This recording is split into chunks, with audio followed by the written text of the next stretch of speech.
வணக்கம் மக்களே, இது ஜிவிஜிஎஸ்பியோ. நான் குரு விஷ்ணுகிரி. இன்றைக்கி என்ன விஷயம் பார்க்க போகிறோன்னா, ரஃபேல் ஃபைட்டர் ஜெட் நம்ம ஏற்கனவே வாங்கியிருக்கோம். இப்போ 114க்கு ஆர்டர் கொடுத்துருக்கோன்னு ஏற்கனவே ஒரு வீடியோவில் பார்த்துருப்போம். அந்த ரஃபேல் இந்தியாவுக்கு சேர 25 வருஷம் ஆச்சுங்கிறது நமக்கு தெரியுமா? அதை பற்றி தான் இந்த வீடியோவில் பார்க்க போகிறோம். ரஃபேல் டீல் நம்ம கைக்கு வந்த அந்த டைம் லைனை பார்க்க போகிறோம். வாங்க வீடியோக்குள்ளே போகலாம். 1990களில் இந்தியன் ஏர்ஃபோர்ஸ் புதுசாக ஒரு ஃபைட்டர் ஜெட் வேணும்னு முடிவு பண்ணுறாங்க. அதுக்கு பேர் என்னென்னா medium multi role combat aircraft, MMRCA அப்படின்னு சொல்லிட்டு பேர். அதுக்காக நிறைய விமானங்கள் வேணும்னு சொல்லி நிறைய கால்குலேஷன் பண்ணி கடைசியில் 126 விமானங்கள் தேவைப்படுது அப்படின்னு சொல்லி ஒரு முடிவுக்கு வராங்க. இப்படி முடிவுக்கு வந்தால் என்ன பண்ணுவாங்கன்னா, உலகத்தில் இருக்கக்கூடிய முக்கியமான போர் விமானங்கள் தயாரிப்பு நிறுவனங்கள்கிட்ட அவங்க ஒரு ரெக்வஸ்ட் வைப்பாங்க. நம்ம கொட்டேஷன்லாம் வாங்குவாங்க இல்லையா, ஒரு பொருளை வாங்கணுன்னா அதே மாதிரி தான். அதுக்கு பேர் ரெக்வஸ்ட் ஃபார் இன்ஃபர்மேஷன். உங்கள்கிட்ட என்னவெல்லாம் இருக்குது, என்னென்ன வகையான ஃபைட்டர் ஜெட்டில் இருக்குது. இப்போ நம்ம பட்டாசு கடையிலலாம் என்னென்ன பட்டாசு இருக்குதுன்னு கொட்டேஷன் வாங்குவோம். ஸோ அந்த மாதிரியான ஒரு விஷயத்தை இஷ்யூ பண்ணுறாங்க 2004.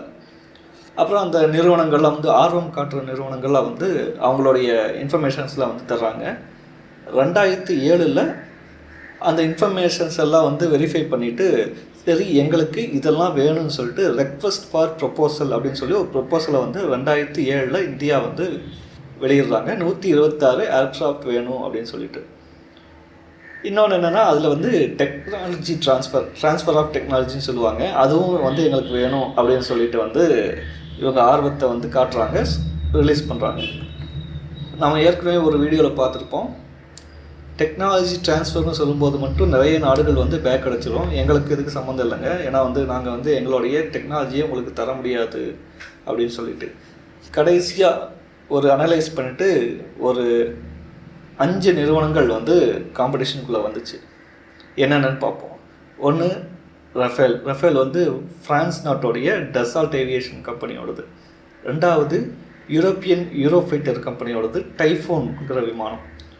மூணாவது அமெரிக்காவோடது F-16 F-18 இந்த விமானங்கள் சூப்பர் ஆர்னெட் அப்படிங்கக்கூடிய பேரில் இருக்கிறது. அதுக்கடுத்தது ரஷ்யாவோட MiG-35. நம்ம மிக் ரக விமானங்களை நம்ம ஆல்ரெடி வச்சுருக்கோம்.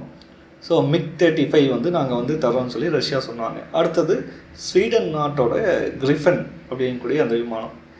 கடைசியில் இந்த போட்டி நிறுவனங்கள் எல்லாம் அனலைஸ் பண்ணிவிட்டு எந்த விமானம் சரியாக இருக்குன்னு சொல்லிட்டு கடைசியாக 2 விமானங்களில் நம்ம ஷார்ட்லிஸ்ட் பண்ணோம். ஒன்று ரஃபேல், இன்னொன்று யூரோப்போடது டைஃபோன். அதுக்கப்புறம் அந்த 2 விமானங்கள்லேயும் நம்ம ரொம்ப அனலைஸ் பண்ணி கடைசியாக ரஃபேலுக்கு வந்தோம். ஏன்னா ஃப்ரான்ஸ் நமக்கு ஒரு நம்பகமான ஒரு கூட்டணியில் இருக்கக்கூடிய நாடு அப்படிங்கிறதுனாலையும் ஸ்பெசிஃபிகேஷன் நமக்கு ஒத்து வந்ததுனாலையும் ஸோ ரஃபேல் 2012 இறுதி செய்யப்படுது 126 விமானங்களுக்காக. அப்புறம் அப்போ காங்கிரஸ் ஆட்சியில் இருந்துச்சு. 2014 பிஜேபி தலைமையிலான NDA கூட்டணி ஆட்சிக்கு வருது. ஸோ அவங்க என்ன சொல்கிறாங்கன்னா, இவ்வளோ நமக்கு தேவையில்லை அப்படிங்கிறாங்க. ஸோ நமக்கு 126 தேவையில்லை, நம்ம நம்மக்கிட்ட அவ்வளோ பணமும் இல்லை, அதுக்கான அவசியமும் இல்லை அப்படிங்கிறாங்க. அதுக்கப்புறம் குறைக்கணும்னு சொல்லிட்டு இவங்க ஆர்மி கிட்ட சொல்கிறாங்க, ஏர்ஃபோர்ஸ் கிட்ட. ஏர்ஃபோர்ஸ் 126 72 குறைச்சாங்க. அது இவங்க ஏற்றுக்கல.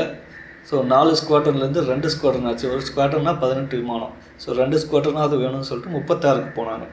ஸோ கவர்மெண்ட் 2015 126 இல்லைங்க, 36 தான் வாங்க போகிறோம், ஆனால் ரொம்ப அட்வான்ஸ்டு ரேஞ்சில் வாங்க போகிறோம்னு சொல்லி சொன்னாங்க. அது 2015. 2016 ஃப்ரான்ஸோடைய பிரசிடெண்ட் இந்தியாவுக்கு வந்தார்.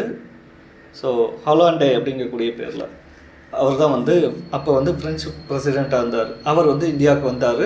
நம்ம டீல் சைன் பண்ணோம் 2016. 2017 காங்கிரஸ் என்ன சொல்லிட்டாங்கன்னா, இல்லை இதில் ஒரு ஊழல் நடந்திருக்கு அப்படின்னு சொல்லி ரொம்ப பெரிய அளவில் குற்றச்சாட்ட ஆரம்பிச்சிட்டாங்க. அது எப்படி நாங்கள் சொல்லும்போது 126 சொன்னோம், இவங்க 36 தான் வேணுங்கிறாங்க, ஆனால் விலை அதிகமாக வேணுங்கிறாங்க. ஸோ அந்த காசு யாருக்கு போகுதுன்னு சொல்லி பெரிய பிரச்சாரம். பிஜேபி என்ன சொன்னாங்கன்னா, அந்த NDA கூட்டணி என்ன சொன்னாங்கன்னா, அப்போ விட நாங்கள் இப்போ ஒன்று விலைவாசி ஏறிடுச்சு, இன்ஃப்ளேஷன், ரெண்டாவது நாங்கள் கேட்ட ஸ்பெசிஃபிகேஷன் வந்து இன்னும் ஹையாக கேட்டிருக்கோம், இன்னும் வந்து அட்வான்ஸ்ட் வெர்ஷனாக கேட்டிருக்கோம், அதனால் வந்து விலை அதிகம்னு சொன்னாங்க. காங்கிரஸ் வந்து அதை ஏற்றுக்க தயாராக இல்லை. 2018 சுப்ரீம் கோர்ட்டில் வந்து கேஸ் போடுறாங்க. சுப்ரீம் கோர்ட்டும் வந்து விசாரிக்குது. இறுதியில் என்ன சொல்கிறாங்கன்னா, சுப்ரீம் கோர்ட் வந்து இதில் எந்த பிரச்சனையும் இல்லை அப்படின்னு சொல்லிட்டு கவர்மெண்ட்டுக்கு வந்து கிளியரன்ஸ் கொடுக்குறாங்க. ஸோ இதுதான் வந்து அந்த இதில் வந்து நடந்தது. ஸோ 126 36க்கு வந்த கதை இதுதான். ஸோ அந்த 2018 சுப்ரீம் கோர்ட் சொன்னதுக்கப்புறம் அப்புறம் கொஞ்சம் கொஞ்சமாக வந்து வேகம் எடுக்க ஆரம்பிச்சது திட்டம். 2019 எலெக்ஷன் வந்துச்சு, லோக்சபா எலெக்ஷன்ஸ். அதில் வந்து இந்த பிரச்சாரம் வந்து ரொம்ப பெரிய அளவில் வந்து இருந்தது. பிஜேபி வந்து பார்த்திங்கன்னா பார்லிமெண்ட்லலாம் வந்து இந்த ரஃபேல் பொம்மையெல்லாம் வந்து எடுத்து வந்து பிரச்சாரம் பண்ணாங்க.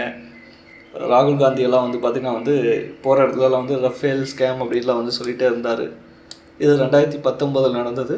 அதுக்கப்புறம் வந்து பிஜேபி தலைமையிலான கூட்டணியை ஆட்சிக்கு வந்துச்சு. 2020 அதாவது கொரோனா லாக்டவுனில் உலகமே இருந்த டைமில் வந்து இந்தியாவுக்கு ஃபஸ்ட்டு ரஃபேல் ஜெட் வந்துச்சு.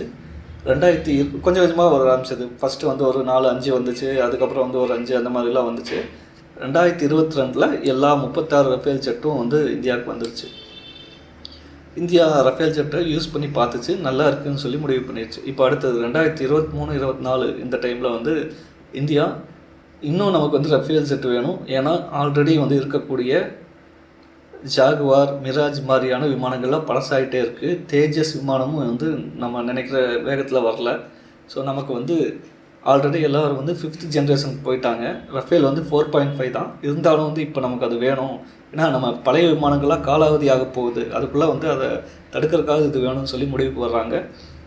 2025 போன வருஷம் என்ன முடிவு பண்ணுறாங்கன்னா, இன்னும் 114 ரஃபேல் ஜெட் வந்து வேணும்னு சொல்லி முடிவு பண்ணுறாங்க. இடையில என்ன பண்ணுறாங்கன்னா, இந்தியன் கடற்படை, அதாவது பார்த்திங்கன்னா இந்திய கடற்படைக்கும் வந்து நமக்கு வந்து ரஃபேல் வந்து வேணும். ரஃபேல் மரைன் அப்படின்னு சொல்லிட்டு ஒரு டிவிஷன் இருக்குது. அவங்க வந்து கடற்படைக்கு ஏற்ற மாதிரி இந்த ரஃபேல் ஜெட்டை மாற்றி கொடுக்குறாங்க, ஏர்க்ராஃப்ட் கேரியரில் இருந்து வந்து பறக்கிற மாதிரி. ஸோ அதுக்கும் வந்து நம்ம 26 ரஃபேல் மரைனுக்கும் நம்ம வந்து ஆர்டர் கொடுத்துருக்கோம்.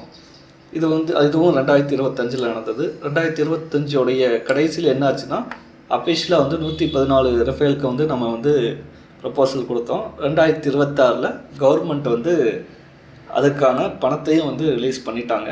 இனி அடுத்தது வந்து ஃப்ரான்ஸ் அதிபர் வந்து இந்தியாவுக்கு இன்றைக்கி தேதிக்கு வந்து வந்துட்டார் ஏஐ சம்மிட்காக. ஸோ அவர் கையில் தான் இருக்குது. அவர் வந்து என்ன சொல்கிறா இருக்கிறதையும் நம்ம வந்து பார்க்கணும். தொடர்ந்து பேசுவோம். இந்த வீடியோ உங்களுக்கு பிடிச்சிருக்குன்னு நம்புகிறேன். இந்த வீடியோ பிடிச்சிருந்தால் லைக் பண்ணுங்கள், ஷேர் பண்ணுங்கள், கமெண்ட் பண்ணுங்கள். அதுபோக வந்து உங்களுக்கு இன்ட்ரெஸ்ட்டாக இருக்கக்கூடிய ஏதாவது டாபிக்ஸ் இருந்துச்சுன்னா வந்து கமெண்ட்டில் சொல்லுங்கள், நம்ம அதை பற்றி பேசுவோம். நன்றி, வணக்கம்.